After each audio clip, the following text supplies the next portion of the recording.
Europolmer, pôle de recherche d'excellence, regroupe 15 organismes bretons de haut niveau et met l'accent sur l'interdisciplinarité et la recherche sur des thèmes émergents.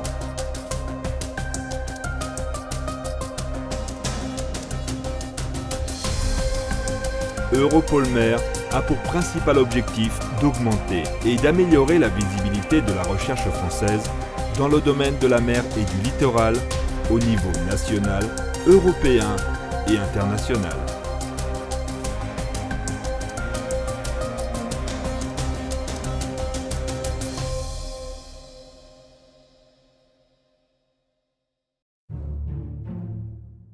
Les écosystèmes pélagiques marins sont affectés par le changement climatique avec pour conséquence probable une modification de la biodiversité planctonique. Cette problématique est un des axes de recherche soutenus par Europolmer. Un chapelet de lacs marins au cœur de la forêt tropicale. Nous sommes à Palau. Cet archipel se trouve au nord de la Papouasie-Nouvelle-Guinée, au large des Philippines. Paysage de cartes postales pour aventuriers des temps modernes ou touristes fortunés, cet ancien récif corallien émergé abrite une biodiversité marine exceptionnelle. Les scientifiques ont trouvé ici un remarquable champ d'investigation. Tous ces lacs sont isolés des populations humaines. Ils bénéficient d'un même climat. Ils sont de taille réduite et subissent l'influence des marées. Autant d'éléments qui permettent l'étude du fonctionnement des écosystèmes à une échelle intermédiaire entre le laboratoire et l'océan.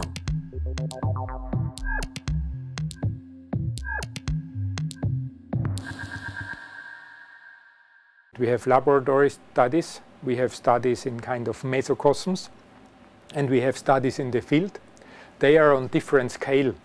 In the laboratory, I work on a small scale, like in bottles like this. They are not very natural. It's, on first view, an unnatural environment. But the advantage of this environment is it's fully controlled.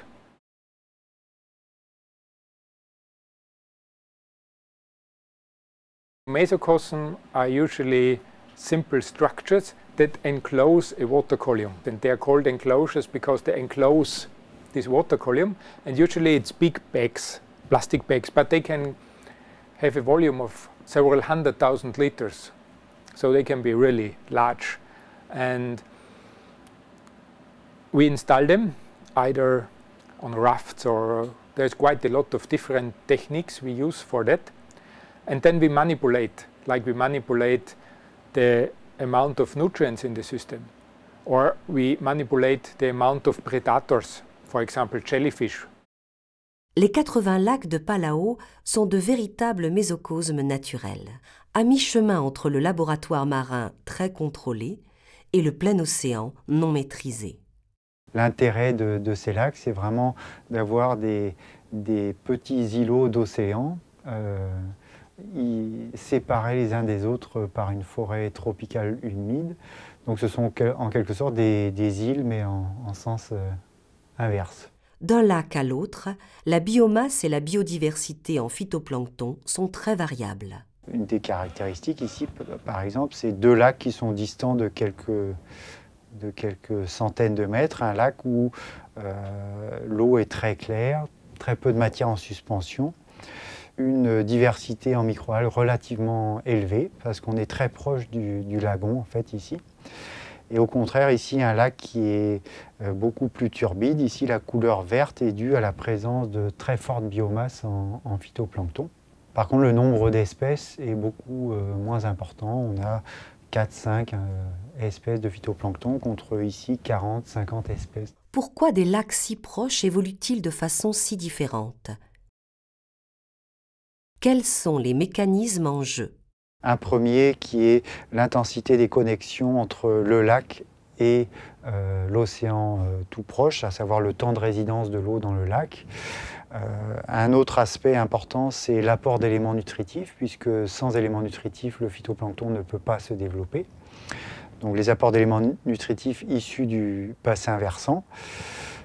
Un autre aspect important, c'est la diversité, sachant que plus la diversité d'une communauté phytoplanctonique est importante, plus sa capacité à fixer du carbone va être importante. Et le quatrième aspect, c'est l'interaction ou les interactions entre ce phytoplancton, cette communauté phytoplanctonique, et les autres maillons trophiques, les autres composants du réseau trophique.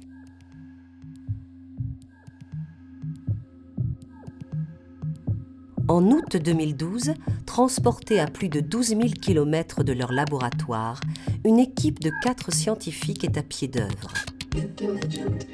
La sélection des lacs à échantillonner s'est faite en fonction de leur accessibilité et de leur position plus ou moins avancée au cœur de la forêt primaire. Et ces lacs sont connectés à l'océan essentiellement par voie souterraine, à travers des fissures dans la roche et le récif corallien, ou littéralement des tunnels de connexion. Les petites embarcations progressent vers le centre du lac. Un tube transparent est plongé à plusieurs reprises jusqu'à environ 10 mètres de profondeur. Les prélèvements d'eau serviront à mesurer la biodiversité du plancton et sa composition, ainsi que le contenu en éléments nutritifs. Plusieurs sous-échantillonnages seront conservés pour un traitement ultérieur en laboratoire.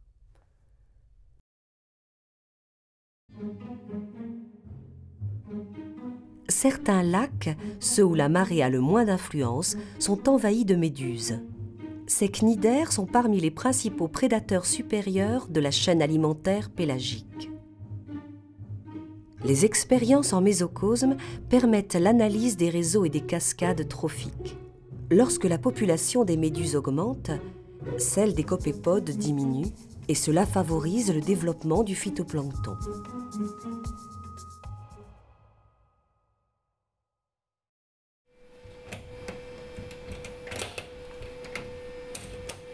Septembre 2012.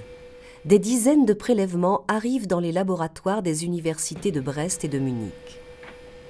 Long Lake, and I think we should start with the phytoplankton sample. Yes.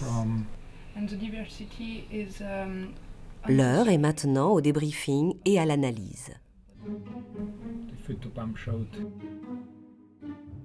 C'est le début d'un travail de taxinomie scrupuleux.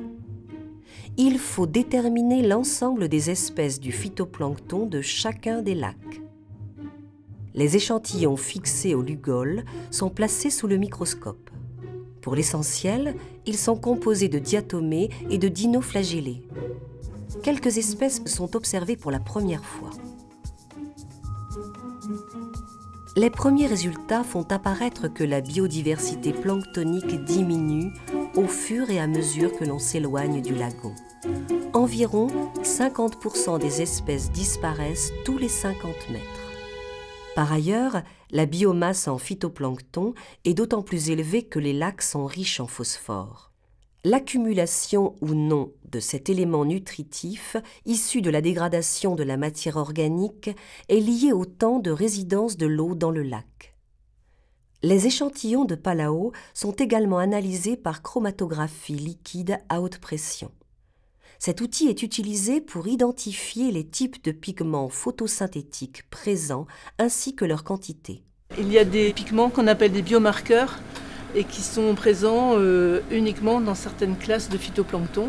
Et donc, par exemple, la péridinine va marquer des dinoflagellés, tandis que la fucoxanthine va être un biomarqueur pour les diatomées. On peut alors évaluer la capacité du phytoplancton à absorber la lumière et donc à réaliser la photosynthèse.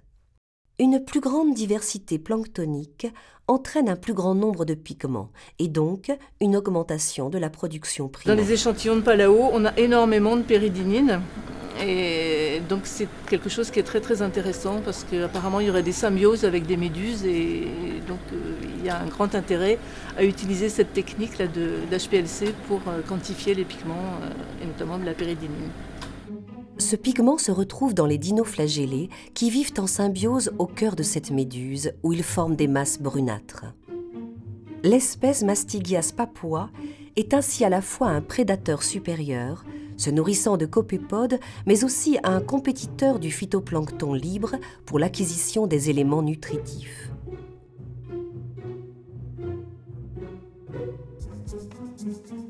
Ces différentes expériences dans les lacs marins de Palau mettent en évidence qu'une baisse de biodiversité induit une perte dans l'efficacité à fixer du carbone et à utiliser des ressources disponibles. C'est un résultat qui avait déjà été montré en laboratoire ou dans les communautés terrestres, mais qui n'avait pas été mis en évidence en milieu marin. That was an important point to show that this is not a result from small-scale experiments like in these bottles, but that we see the same thing also in more natural systems enclosed in mesocosms. L'étape suivante consiste à vérifier si ce lien entre productivité des écosystèmes et biodiversité s'observe également à l'échelle de l'océan ouvert. Pour ce faire, la communauté océanographique bénéficie de travaux qui ont été lancés depuis plusieurs années, notamment de la mise en place de stations d'observation de longue durée, ce qu'on appelle des séries temporelles. Et donc on a utilisé ces bases de données pour essayer de voir si dans ces régions-là également, donc que ce soit le Pacifique, l'Atlantique ou la Méditerranée, est-ce que lorsque la diversité des communautés phytoplanctoniques varie au cours du temps, est-ce qu'on a des variations importantes de la capacité de la communauté à fixer le carbone. Donc ça, c'est un des aspects pour essayer de globaliser, entre guillemets, ces relations diversité-fonctionnement.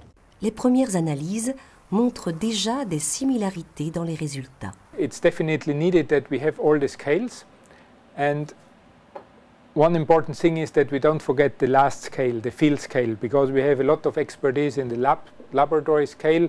We increase our mesocosm facilities, but we also have to increase our possibility to investigate mechanisms in the field.